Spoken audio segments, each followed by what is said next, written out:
Hi everybody, I've got an update for you. It's update time. Today is November 8th, 2020. It's still 2020, yeah. So it's November 8th, which means happy birthday, Megan. It's Megan's birthday. So happy birthday, Megan. That we have to start with. So the two most important things of the day are happy birthday, Megan. Happy birthday to you. And Andrew just had a birthday, so happy birthday again to Andrew and of course their dad, John, my brother-in-law. Happy birthday to everybody and especially Megan, because today is the day. The chickens are running around. They're just running by right now. It is a spectacular day, and the Green Bay Packers are leading the NFC North. Oh, there's a kerfluffle. All right, I gotta go check that out. I'll be back.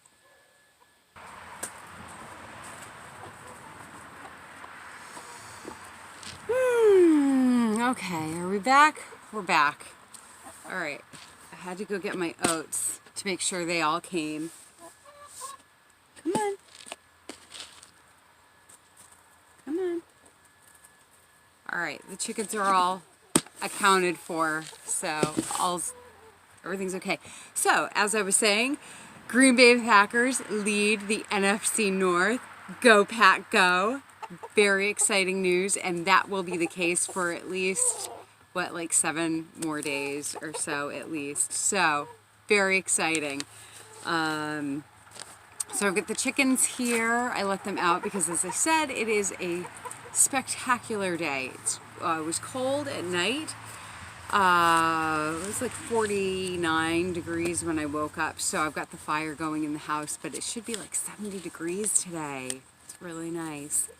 So let's start with some of my favorite things. New favorite TV show.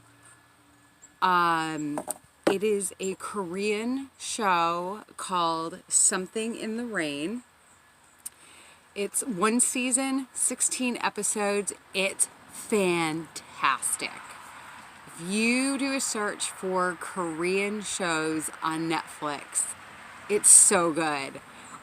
The problem is I can't knit while I'm watching it because it's like in Korean with subtitles, and it's so good. So, new favorite thing is Something in the Rain.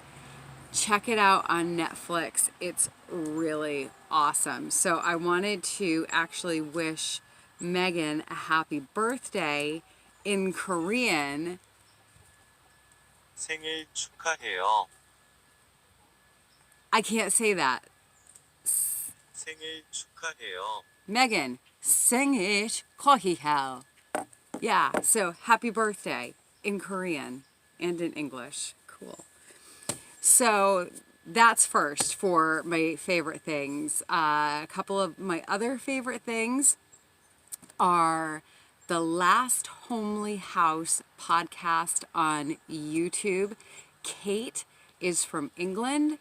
She's so awesome. If you need to relax, put her YouTube channel on and you will find that she is so incredibly relaxing. She's this great lady who just makes stuff and talks about her cats and her chickens, and she's just awesome. So the Last Homely House, which is a reference to a line in from Lord of the Rings about Rivendell. For us Americans, we think of homely as being unattractive or ugly, but in other parts of the world, like in England, I miss chasing the chickens. Homely means cozy and nice. So that's why it's called The Last Homely House. And it's an excellent, very relaxing podcast. I'm as being a pest over there anyway. So that's two of my favorite things. The third favorite thing is Arne and Carlos in Norway have a new podcast, also on YouTube, and it's called Sit and Knit for a Bit with Arne and Carlos. George ordered our mugs.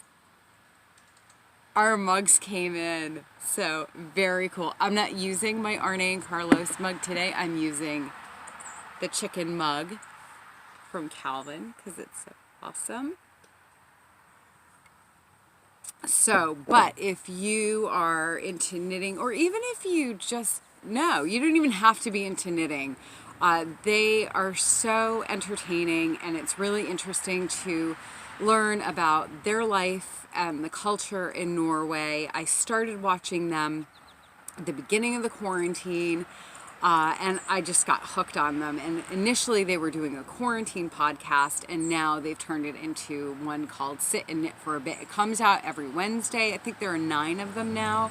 And then they also post videos, usually knitting or crocheting tutorials, or what they call podcasts. They call them radio podcasts, where Arne will be making a hat or a granny square or whatever, and all you see is the hands, and then you listen to them talk for like 40 minutes or an hour, and they're really, really, they're just great. They're real characters, and they're funny, and they're informative, and it's just really, really nice. So, yeah, Korean shows on Netflix.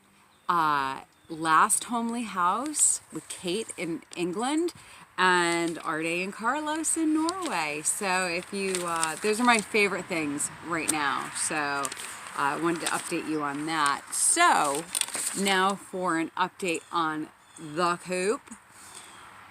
Although it's gorgeous out today, we had a really, really cold snap, and it kind of snuck up on us. It went down, the temperature went down to the 20s, and I got really worried about the chickens and the coop being winterized. And it was so cold. Oh my gosh, it was so cold.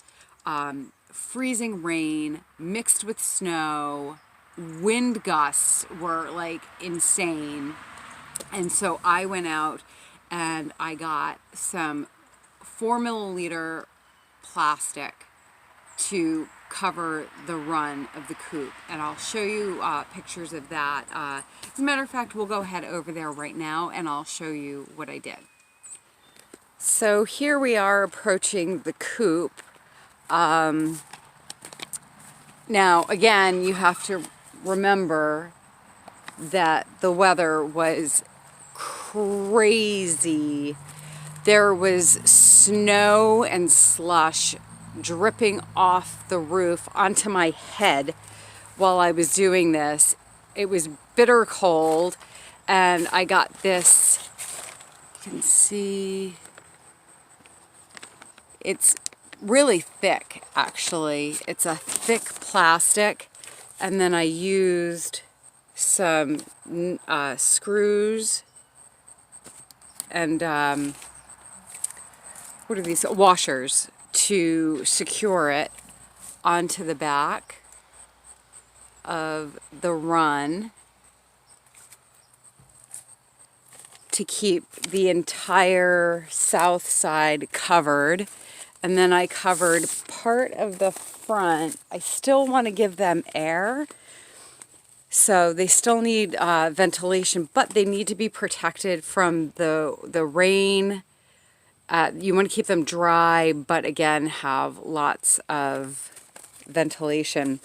In the front, I have this clear coat. You can see it's clear. You can see through, because we still wanted to see the chickens, and we want to let them see out. Again, securing it with the same screws and fasteners there, so they can still see out, but they were nice and protected from any wetness. And it's kind of cool. I kind of like it, actually. And then up on top, I made that window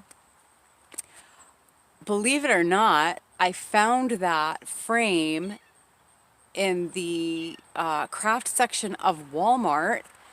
And again, I was in a time crunch, so I needed to do something that was going to be fast. So I found that the hinges are way too big, but I don't care. Who cares?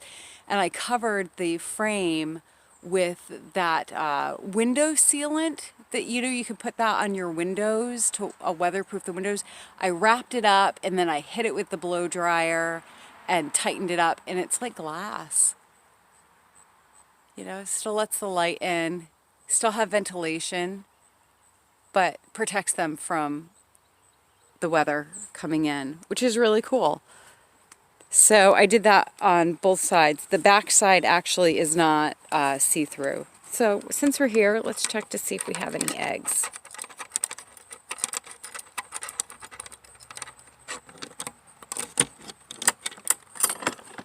Do we have any eggs today?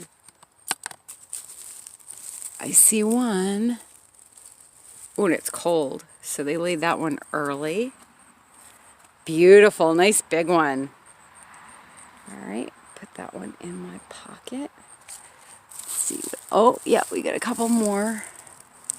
Ooh, got a warm one. So 2 more beautiful eggs.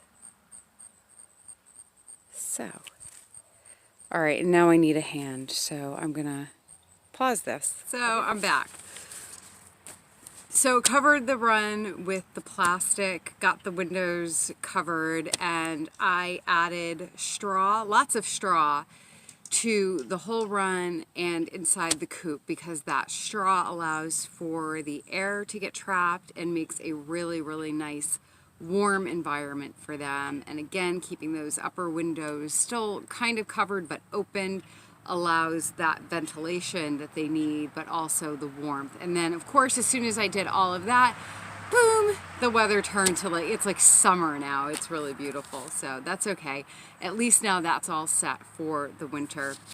And a really cool thing is, I had mentioned way back when I first started doing the coop updates that we had to order the hemp online, but now it actually is being sold in Agway. Last time I was there, I saw it on the shelf and I was like, oh my gosh, you guys have hemp now. And the cashier was like, we do. She didn't even know. So it's a brand new thing over at Agway, which is really cool. It's easy to pick up, although we won't need any for, I don't know, 6 months or a year, because we have those two big bales, and it's the deep litter method, so you just keep adding and mixing it up, and it can go for easily a year or more.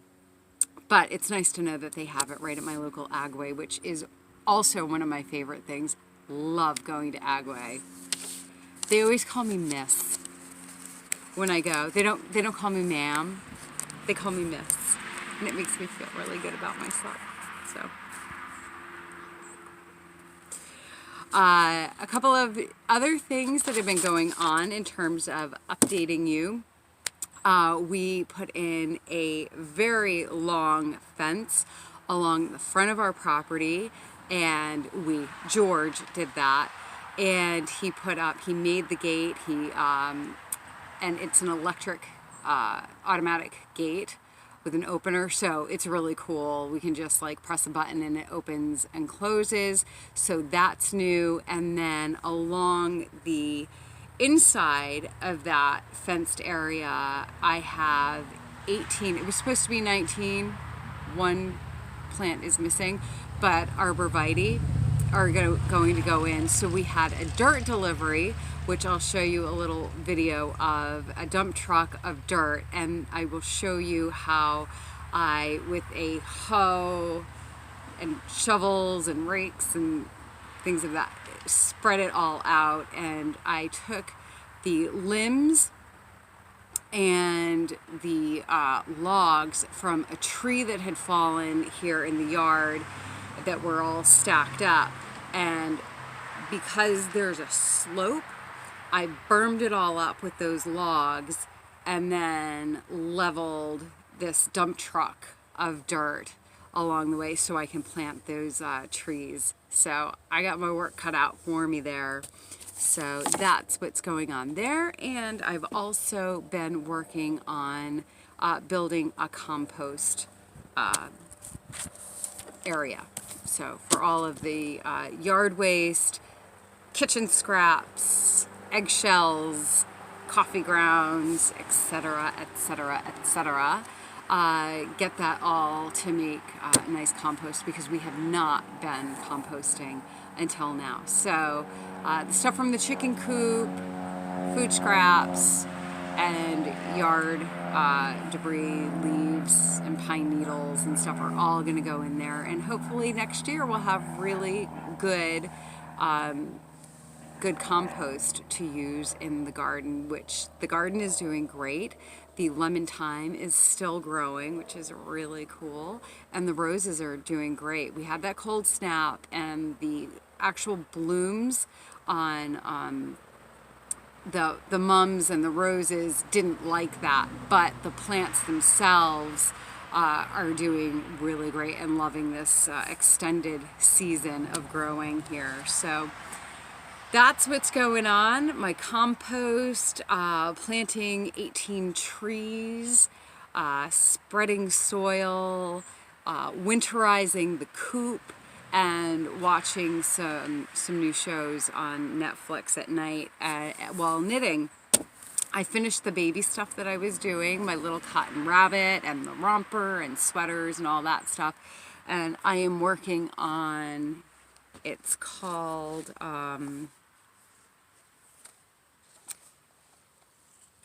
the Humulus pattern by Isabel Kramer, and I'm using fisherman's wool in Heather Brown and a merino wool for the pattern.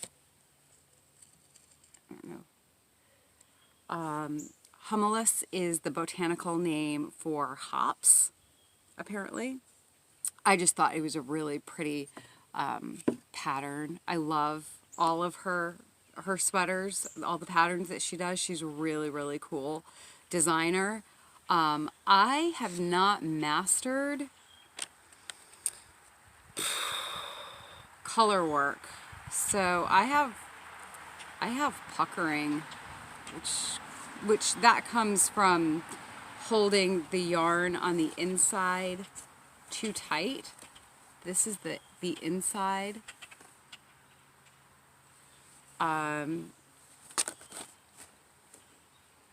don't know. I'll probably wear it either way. I'll definitely wear it either way. It'll be a nice warm wool sweater. How it's gonna look when it's done, I don't know. We'll see.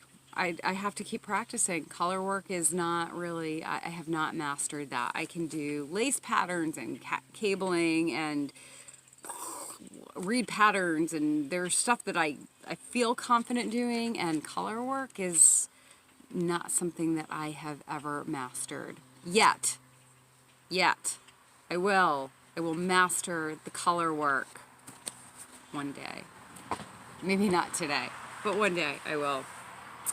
So I think that's about it. Those were the things. The chickens are still enjoying their treats. Their favorites are always oats, yogurt, lettuce. So that's almost a daily thing. I have kind of trained them to stay in the yard by being around when they're out and doing things like the oats. Having oats when I want them to stay near me, I'll spread the oats. And so that kind of has kept them in the perimeter of the house, which is good. And when they wander too far, I clap like a maniac. I clap my hands really, really loud, and that will get them back and yell for them. And if that doesn't work, I have a rake. And I go and I chase them with a rake and I say, get in your yard, get in your yard. So that's, and then they come back because they're afraid of the rake. It doesn't hurt them, and it's not mean to them at all. It just for their safety, they need to stay in the yard. So I have to. And we have a chicken stick. It's not here right now, but it's a branch. We call it the chicken stick because we chase them back in the yard with the chicken stick. So that's the update. We have the fence, the gate, the dirt that was delivered. We've had 2 wood deliveries already, and we'll probably get a couple more from Rockies down the road. George is working today. It is football Sunday, so we'll record the games and watch them together later. And in the meantime, I am going to enjoy this spectacular day knitting and watching the chickens. So happy birthday again, Megan. I hope you have an awesome day. I'm sending so much love out to everybody. It's been a tough year, I think, for a lot of people. So keep your chins up, everybody, and I'll check back in with you another time, hopefully soon.